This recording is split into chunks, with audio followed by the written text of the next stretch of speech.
sì sono stati 27, i no 17, gli astenuti 1, quindi la questione di governo e la mozione sono approvati. Qui al Consiglio regionale è stata approvata la mozione in sostanza di fiducia al Presidente Fedriga con 27 voti a favore, 17 contrari, quelli dell'opposizione, e un astenuto, quello del consigliere Pisani della Slovenska Skupnost, che appunto ha annunciato in aula la sua astensione. Questo risultato di una mozione che conclude la vicenda della crisi di maggioranza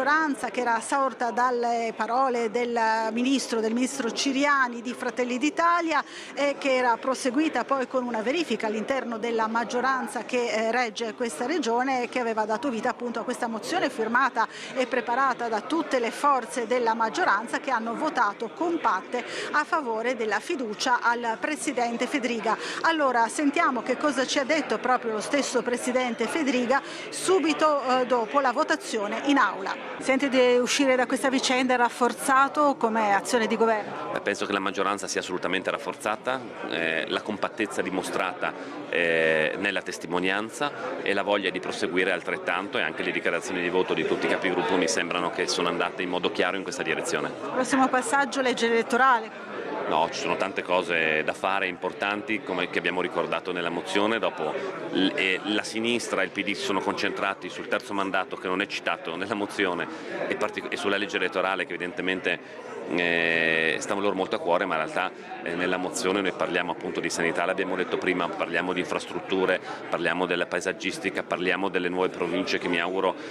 potranno vedere la luce molto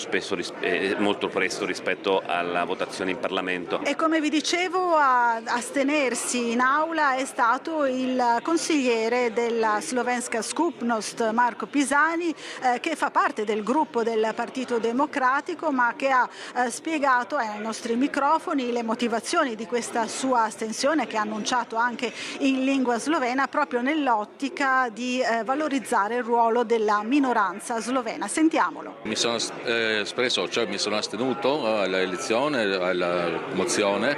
per il fatto sull'apertura che ha fatto il Presidente per la Slovenska Skupnost, cioè per la nostra comunità nazionale presente nel Friuli Venezia Giulia, perché credo sia giusto che ci sia una rappresentanza assicurata nel Consiglio regionale che sia espressione della nostra comunità. Un po' mi appello a quanto esiste già in Slovenia per la comunità nazionale italiana, dove c'è il seggio garantito addirittura al Parlamento di Lubiana, ma anche nei vari